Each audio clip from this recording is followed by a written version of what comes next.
بسم اللہ الرحمن الرحیم۔ السلام علیکم ناظرین۔ ایک روز حضرت مریم اپنی خالہ یا بہن کے گھر غسل کرنے کے لیے پردہ لٹکا رہی تھی کہ حضرت جبریل ایک خوبصورت کامل جوان کی شکل میں ظاہر ہوئے۔ حضرت مریم نے جب ایک غیر شخص کو اپنے قریب دیکھا تو شرم آ گئی اور گھبرا کر فرمایا کہ میں تجھ سے اللہ کی پناہ چاہتی ہوں اگر تو پرہیزگار ہے۔ حضرت جبریل نے کہا، ڈرو مت، میں خدا کا بھیجا ہوا ہوں اور اس لیے آیا ہوں کہ آپ کو ایک پاکیزہ بیٹا ملنے کی خوشخبری دوں۔ حضرت مریم نے فرمایا، میرا بیٹا کیسے ہوگا؟ مجھے تو کسی نے چھوا ہی نہیں اور نہ ہی میں کوئی بدکار عورت ہوں۔ حضرت جبریل نے کہا، سچ ہے، لیکن تیرے خدا نے فرمایا ہے کہ بغیر باپ کے بیٹا پیدا کرنا میرے لیے آسان ہے۔ میں اسے اپنی قدرت کی نشانی بناؤں گا اور یہ حکم ہو چکا ہے۔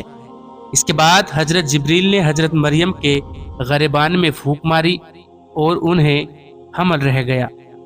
یوسف نجار جو حضرت مریم کے ماموں کا بیٹا تھا اور بیت المسجد میں عبادت کیا کرتا تھا، وہ کبھی کبھی حضرت مریم کو ان کی خالہ کے گھر پہنچانے جایا کرتا تھا۔ جب اسے حضرت مریم کے حاملہ ہونے کی خبر ہوئی تو وہ بہت غمگین ہوا۔ اس نے حضرت مریم سے کہا، مجھے تمہاری پرہیزگاری پر شک ہو رہا ہے، بھلا بغیر بیج کے کہیں درخت ہوتا ہے؟ حضرت مریم نے کہا، ہاں، خدا نے پہلا درخت کس بیج سے پیدا کیا اور پہلا بیج کس درخت سے نکلا؟ پھر اس نے کھلی لفظوں میں کہا، کیا کوئی بچہ بغیر باپ کے پیدا ہوا ہے؟ حضرت مریم نے جواب دیا، بغیر باپ کے کیا، بغیر ماں کے بھی پیدا ہوا ہے۔ آخر آدم اور حوا کون سے ماں باپ سے پیدا ہوئے؟ یوسف نجار نے یہ سن کر اپنی غلطی مان لی اور کہا کہ میرا قصور معاف کر دو۔ جب حضرت عیسیٰ علیہ السلام کی پیدائش کا وقت قریب آیا تو آواز آئی، اے مریم، شہر سے باہر چلی جا، کہیں ایسا نہ ہو کہ تیری قوم تجھ کو اور تیرے بیٹے کو قتل کر دے۔ حضرت مریم یوسف نجار کو لے کر بیت المقدس کی طرف چل پڑی۔ 2 فرلاگ راہ طے کرنے کے بعد بیت الحرم کی بستی میں پہنچی۔ درد کی وجہ سے سواری سے اتری اور ایک کھجور کے سوکھے پیڑ سے پیٹھ لگا کر بیٹھ گئی۔ یہیں حضرت عیسیٰ پیدا ہوئے۔ حضرت مریم نے فرمایا، کاش میں پہلے ہی مر کر بھولی بسری ہو گئی ہوتی۔ خدا نے فرشتے کو بھیجا اور وہاں اپنے فضل سے پانی کا ایک چشمہ جاری کیا۔ فرشتے نے کہا، اے مریم، تو غمگین نہ ہو، خدا نے تیرے لیے چشمہ جاری کیا ہے اور سوکھے کھجور کے درخت کو ہرا بھرا بنا دیا ہے۔ تو اس کو ہلا کر اپنے اوپر تاج کھجور والے اور چشمے کا پانی پی اور بیٹے کو دیکھ کر اپنی آنکھیں ٹھنڈی کر۔ حضرت مریم نے کہا کہ اگر لوگ مجھ سے پوچھے کہ یہ بچہ کہاں سے لائی ہو تو میرا جواب کیا ہوگا؟ فرشتے نے کہا، اگر کسی کو دیکھے تو اشارہ کر دینا، میں نے روزہ رکھا ہے، میں آج کسی انسان سے بات نہیں کروں گی۔ اس زمانے میں پانی اور کھانے کی طرح باتوں سے بھی لوگ روزہ رکھتے تھے۔ ادھر جب بنی اسرائیل کو مریم کے چلے جانے کی خبر ملی تو وہ آپ کی تلاش میں نکلے اور جب فاصلہ طے کر کے آپ کے پاس پہنچے تو لوگ اپنے کپڑے پھاڑنے اور سر پر خاک ڈالنے لگے۔ بولے، اے ہارون کی بہن، تو نے یہ کیا برا کام کیا؟ تیرا باپ تو برا آدمی نہیں تھا اور نہ ہی تیری ماں بدکار تھی۔ حضرت مریم نے حضرت عیسیٰ کی طرف اشارہ کیا، اس سے پوچھو۔ غصے میں آ کر ان لوگوں نے کہا، تو ہم سے مسخرہ کرتی ہے؟ ہم اس بچے سے کیا بات کریں جو ابھی جھولے میں ہیں؟ خدا کی قدرت۔ حضرت عیسیٰ بول پڑے، انہوں نے کہا، میں خدا کا بندہ ہوں اور خدا نے مجھے نبی بنایا ہے۔ جب یہودیوں نے یہ معجزہ دیکھا تو ان کی زبان بند ہو گئی اور سمجھا کہ یہ پیغمبر ہے۔ اگلے زمانے میں جس کی آنے کی بشارت پیغمبروں نے دی ہے اور مریم کے بارے میں برا خیال کیا تھا وہ غلط ہے۔ پھر وہ مریم کو عزت کے ساتھ واپس لائے اور تعظیم کے ساتھ رکھا۔ جب حضرت عیسیٰ علیہ السلام بڑے ہوئے تو آپ کے پاس خدا کا حکم آیا کہ بنی اسرائیل کو دین کی دعوت دو اور انہیں راہ پر لے آؤ۔ بنی اسرائیل میں بہت ساری خرابی پیدا ہو گئی تھی، صحیح دینی جوک اور فکر ان میں باقی نہ رہا تھا۔ हजरत ईसा ने उन्हें बहुत समझाया, तरह तरह से उन्हें खुदा का डर दिलाया, लेकिन वो अपनी चालबाज से बाज नहीं आए और कहा कि हम बिन बाप के बेटे के कहने से अपना तरीका छोड़ेंगे। हजरत ईसा दिल तंग होकर शहर से निकल पड़े। रास्ते में धोबियों का एक गिरोह मिला जो कपड़े धो रहा था। आपने फरमाया, तुम कपड़े साफ करते हो, आओ तुम्हें दिलों को साफ करना सिखाऊं। वो सब आप पर ईमान लाए और हजरत ईसा के साथ हो लिए और आपके हवारी बन गए। एक दिन हजरत ईसा दरिया के किनारे पहुंचे तो देखा तो मछुआरे मछलियों का शिकार कर रहे थे। वो लोग भी आपके कहने पर ईमान ले आए और आपके साथ हो गए। एक दिन बनी इसराइल ने कहा कि हर पैगंबर का एक मौजज़ा होता है, तुम क्या लाए हो? आपने फरमाया, तुम क्या चाहते हो? उन्होंने कहा, एक लड़का माँ के पेट से अंधा पैदा हुआ है, उसे आंख वाला कर दो। हजरत ईसा ने उसकी आंखों पर फूंका, वो फौरन ही देखने लगा। बनी इसराइल ने दूसरा मौजज़ा चाहा। हजरत ईसा ने थोड़ी सी मिट्टी हाथ में ली और एक चिड़िया बनाई, फिर उसे जिंदा करके उड़ा दिया। इसके बाद आप अपने हवारियों के साथ हंसी नसीबेन गए। वहां का राजा बहुत घमंडी था। जब आप उस शहर के करीब पहुंचे तो हवारियों से कहा, तुम में से कौन शहर में जाकर वहां ये आवाज लगाएगा कि ईसा तुम्हारे शहर में आना चाहते हैं? एक शख्स ने कहा, मैं जाऊंगा। उसका नाम याकूब था। इसके बाद एक दूसरे हवारी ने, जिसका नाम ससोबान था, उसके साथ जाना चाहा। आपने उसे भी जाने की इजाजत दे दी और कहा, ए सोबान, खुदा का फैसला है कि तू बहुत जल्द बला में गिरफ्तार होगा। इसके बाद शमून ने कहा, ए रूहुल्लाह, अगर इजाजत हो तो मैं भी जाऊं। आपने उसे भी जाने की इजाजत दे दी। हजरत ईसा के तीनों हवारी रवाना हुए।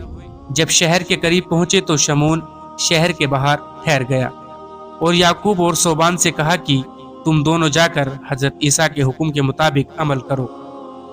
अगर तुम्हें कोई नुकसान पहुंचेगा तो मैं कुछ तदबीर करूंगा। शहर के लोग हजरत मरियम और ईसा का हाल पहले ही जान चुके थे।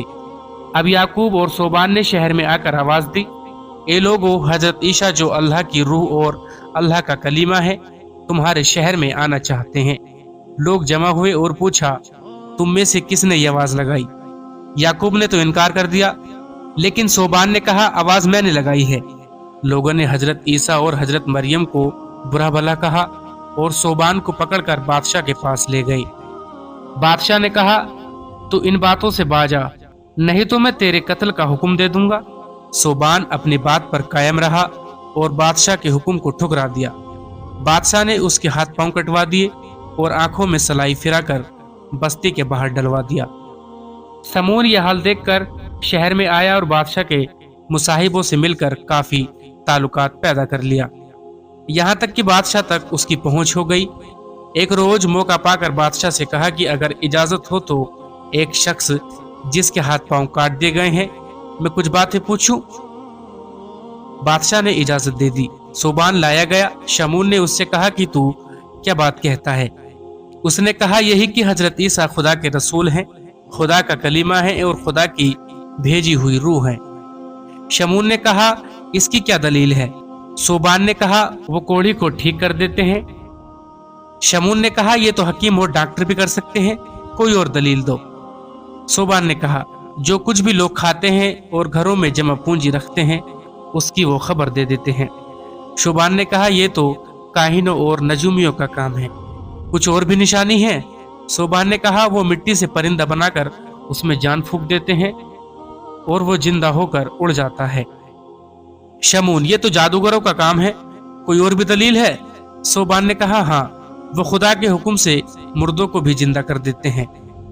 शमून ने कहा, हाँ, ये इसने बड़ी बात का दावा किया है, ये काम खुदा या उसके रसूल के सिवा किसी और से नहीं हो सकता। अच्छा हो कि ईसा को बुलाया जाए, अगर वो इस बात से इनकार कर दे तो इसको इससे भी ज्यादा सजा दी जाए, और अगर वो मुर्दे को जिंदा कर दे, हालांकि ये बात बहुत मुहाल मालूम होती है, तब ईमान लाए, इसलिए कि मुर्दे को जिंदा कर देना इस बात की सबसे बड़ी दलील है कि वो नबी हैं। बादशाह को ये बात पसंद आई और हजरत ईसा को बुलाने का हुक्म दे दिया। हजरत ईसा जब तशरीफ लाए तो बादशाह ने कहा कि तुम इनसे बात करो। शमून ने हजरत ईसा से कहा, यह आदमी तेरा भेजा हुआ है? जो हमारे बादशाह के गजब में गिरफ्तार है, गवाही देता है कि तू खुदा का रसूल है। हजरत ईसा ने कहा, सच कहता है। शमून ने कहा, यह कहता है कि तू कोढ़ी को तंदुरुस्त कर देता है। हजरत ईसा ने फरमाया, इसकी बात यह भी सही है। शमून ने कहा, अगर तू ये बातें ना कर सकेगा तो तुझे और तेरे साथियों समेत हलाक कर देंगे। हजरत ईसा ने कहा, ठीक है। शमून ने कहा, पहले तू अपने साथी को तंदुरुस्त कर दे। हजरत ईसा ने उस पर हाथ फेरा और वो तंदुरुस्त हो गया, उसकी आंखें भी ठीक हो गई। शमून ने कहा, ए बादशाह, ये तो पैगंबरों की निशानियों में से एक निशानी है। शमून ने हजरत ईसा से कहा कि बताओ, इस मजलिस के लोगों ने रात को क्या खाना खाया है। हजरत ईसा ने हर एक के बारे में बता दिया कि तुमने रात को फला चीज खाई थी। फिर शमून ने कहा, यह आदमी कहता है कि तुम मिट्टी का परिंदा बनाता है और वो जिंदा होकर उड़ जाता है। हजरत ईसा ने कहा, हाँ सच कहता है। फिर हजरत ईसा ने मिट्टी का एक परिंदा बनाया, फिर उस पर फूका, वो सबके सामने जिंदा होकर उड़ने लगा। इसके बाद बड़े बड़े रोगी आपकी फूंक से तंदुरुस्त हुए। सबने दरख्वास्त की कि अब मुर्दे को जिंदा करो। हजरत ईसा ने कहा, जिस मुर्दे को कहो मैं खुदा के फजल से उसे जिंदा कर दूंगा। सब ने कहा, साम बिन नूह जो हमारा और तुम्हारा दादा है, उसे जिंदा करो। आप सबके साथ हजरत साम की कब्र पर गए, खुदा से दुआ की। उसके बाद साम को पुकारा, खुदा के हुक्म से जो आसमान और जमीन का पैदा करने वाला है। कब्र फट गई और एक शख्स सफेद बालों वाला बाहर निकल आया और जवाब दिया, मैं हाजिर हूँ। और सामने लोगों की तरफ मुंह करके कहा, यह ईसा मरियम सिद्दीकी का बेटा है और खुदा की भेजी रूह है। तुम इनकी नबूवत को मानो और ईमान लाओ। हजरत ईसा ने साम से पूछा, तुम्हारे बाल तो सफ़ेद नहीं हुए, ये दाढ़ी सफ़ेद क्यों हो गई? उन्होंने जवाब दिया, जब मैंने तुम्हारी आवाज़ सुनी तो मुझे गुमान हुआ कि कयामत आ गई है। उसकी हैबत से मेरे बाल सफ़ेद हो गए। हजरत ईसा ने फरमाया, तुम्हें वफात पाए कितना जमाना गुजर गया है? वो बोले, 4000 साल। हजरत ईसा ने कहा कि तुम चाहो तो मैं खुदा से दुआ करूं कि तुम फिर दुनिया की हवा खाओ। साम ने कहा, आखिर मौत का मजा चखना पड़ेगा, अच्छा है कि मुझे वापस भेज दिया जाए। हजरत ईसा ने दुआ की, वो फिर पहले की तरह कब्र में तशरीफ ले गए और जमीन बराबर हो गई। इस मोजिज़े से लोग हजरत ईसा पर ईमान ले आए।